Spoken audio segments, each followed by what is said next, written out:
Salam, siyasi baxış verilişi efirdədir. Bugünkü qonağımız siyasi ekspert, hörmətli mübariz Görüşlüdür. Mübariz, xoş gördük. Xoş gördük, hər vaxtınız xeyir olsun. Bilirsiniz ki, son günlərdə Rusiyadan Azərbaycana qarşı çox ciddi təzyiqlər olub. Bilirsiniz, Yekaterinburqda Azərbaycan miqrantlara qarşı həyata keçirilən bu şovinist yanaşma və iki Azərbaycanlının orada hüquq mühafizə orqanları tərəfindən öldürülməsi təbii ki, bu Rusiyanın Azərbaycana açıq təzyiqinin göstəricisidir. Rusiya Azərbaycana nə istəyir? Təşəkkür edirəm. Mən də bir daha salamlayıram tamaşaçılarımızı və vəfat edən soydaşlarımıza, ailəsinə, yaxınlarına, xalqımıza başsağlığı verirəm. Allah rəhmət eləsin deyirəm. Ağır bir məsələdir, ağır bir xəbərdir və ağır olması ilə də yanaşı bütün millətimizi, cəmiyyətimizi, dövlətimizi bir araya gətirə bilən, birləşdirə bilən bir xəbər oldu və dövlət olaraq, cəmiyyət olaraq biz birləşdik bu məsələdə.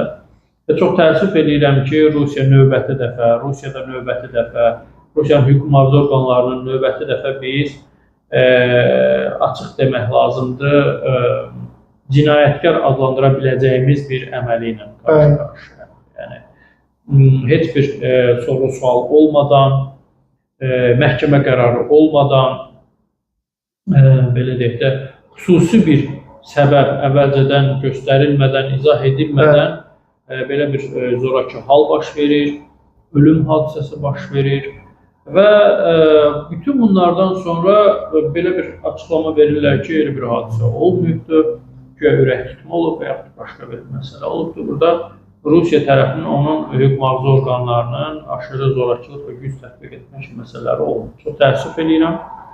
Hesab edirəm ki, Rusiyanın Azərbaycandan və Cənubi Qafqazdan istəyi və gözləntisi var. Təbii ki, dövlətin gözləntisi və istəyi nə ola bilər? Onun maraqları. Yəni, amma yanıldığı bir tərəf var. Rusiyanın maraqlarının gözləntisini, istəyini, tələbini bu şəkildə Azərbaycana təqdim etmək dırnaqarası qəbul etdirmək mümkün deyil. Azərbaycan, mən dünən də Azərbaycan televiziyalarına müsahibəmdə qeyd elədim. Azərbaycan Afrikanın banan ölkəsi deyil. Azərbaycan Rusiyanın forpostu Ermənistan da deyil. Azərbaycan Cənubi Qafqazın ən güclü ölkəsidir. Azərbaycan regionda və dünyada qlobal problemlərin həllində aktiv şəkildə iştirak edən bir dövlətdir və ən əsası Azərbaycan Rusiyanın dünyada tək-tük barmaqla sayıla biləcək müttəfiqlərindən, etibarlı qonşu dövlətlərindən biri idi. Amma indi sizcə Moskva bəyannaməsi, məsələn, müttəfiqlik haqqında bəyannamə imzalamışdı. Artıq biz o bəyannamələr parlamentə ratifikasiya etməliyik mi? Yoxsa yox. Artıq bundan sonra biz Rusiya ilə müttəfiqlik əlaqələrini qurmaq istiqamətində addımlar atmalıyıq, yoxsa yox? Maraqlı sual verirsiniz. Səhv etmirəmsə, məşhur Çeçen liderlərindən birinin ifadəsidir. Allah ona rəhmət eləsin. Dudayevin ifadəsi olmalıdır ki, Ruslarla imzalanan müqavilə su üzərinə yazılmış bir sənəd kimidir. Və nə qədər uzaq görən bir fikir olduğu da bu günlərdə təsdiq olunur. İndi sual yaranır. Yəni, bu hadisələrdən sonra, indi məlumat açıqlandı daha sonra ki, Voronejdə də Azərbaycanlara qarşı baskılar var. Bizim təyyarəmizi bu şəkildə onlar Rusiya tərəfi atəşə tutmuşdu, vurmuşdu bizim təyyarəni. Bütün bu hadisələrdən sonra müttəfiqlik münasibətlərini saxlamaq nə dərəcədə mümkün görünür? Yəni, biz daha nələr etməliyik ki, Rusiya tərəfi onun müttəfiqi olduğumuzu və bərabər hüquqlu müttəfiqi olduğumuzu qəbul etməlidir. Təyyarəmizi vurdular, üzr istəmədilər, kompensasiya ödəmədilər və hazırda da indiki mərhələdə kifayət qədər bizə təzyiq edilir və qeyd edilir ki, müxtəlif mənbələrdən Rusiya İrana 55 milyard kubmetr qaz ötürmək istəyir və Azərbaycandan da tələb edir ki, həmin boru kəməri sən öz hesabına çək. Yəni, belə bir təzyiqlər olur. Sizcə, belə bir versiya düzgündürmü, belə bir məsələ? Müxtəlif versiyalar var. Aha. İndi bu qazla bağlı versiya var və yaxud da ki, Rusiyanın Cənubi Qafqaza, Ukraynada gömüş məsələləri bitirir, Cənubi Qafqaza qayıdır və əvvəlki o imtiyazlar, əvvəlki şəkildə ağayana davranışlar və s. Azərbaycandan müxtəlif istiqamətdə tələblər irəli sürmək və s. və digər kimi məsələlər var. Məsələnin tam mahiyyəti ortada olmasa da, bəlli olan budur ki, Rusiyanın Cənubi Qafqazdan və Azərbaycandan istəyi var. Bəli.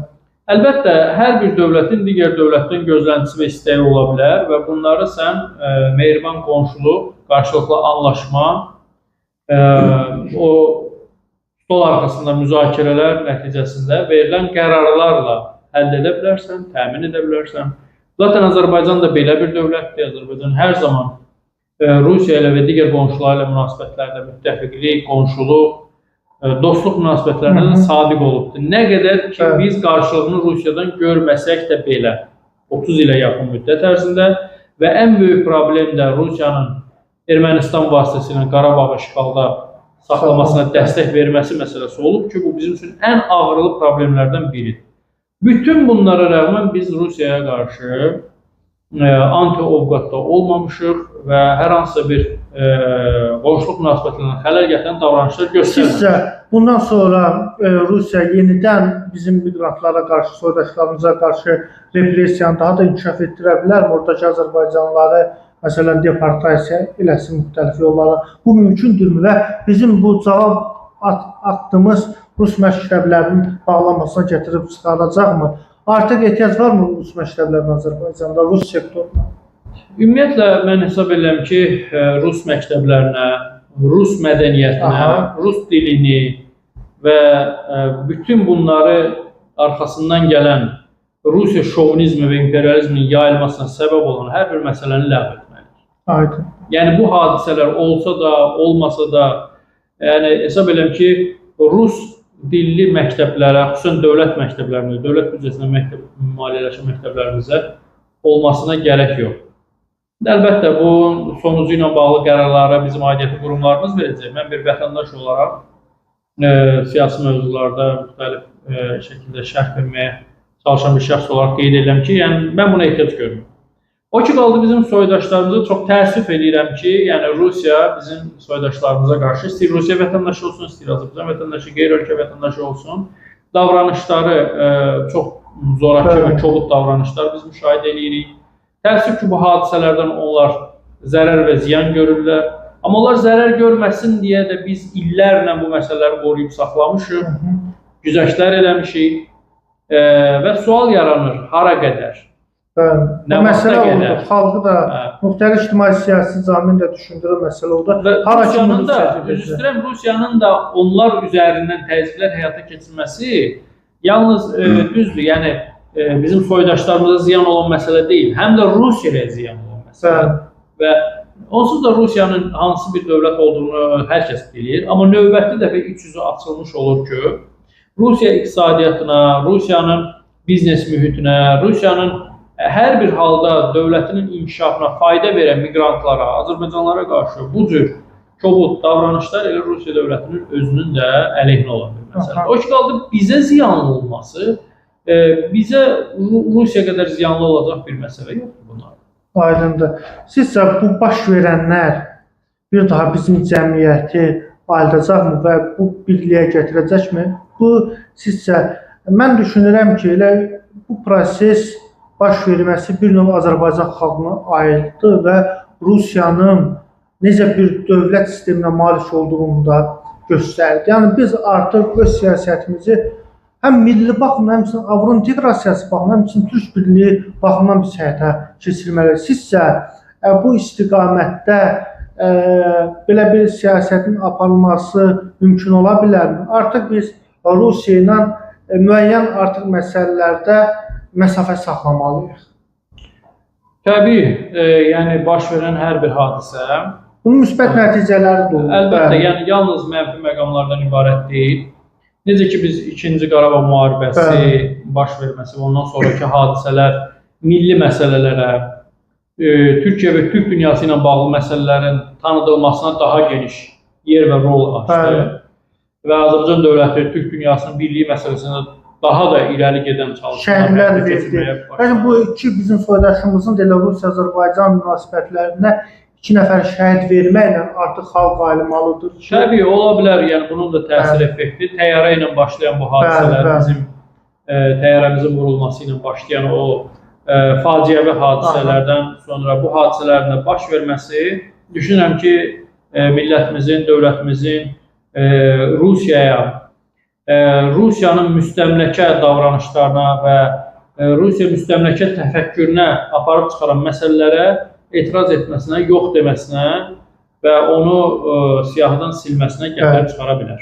Aydındır, bilirsiniz bəy, Rusiya həmçinin Ermənistan və Azərbaycan arasında da sülh prosesinə mane olmağa çalışır və çalışır ki, sülh müqaviləsi ya hər hansı bir müqavilə Moskva diktəsi ilə həyata keçirilməlidir. Artıq bu bıçaq da onun əlindən çıxıb, belə bir aqressivləşib.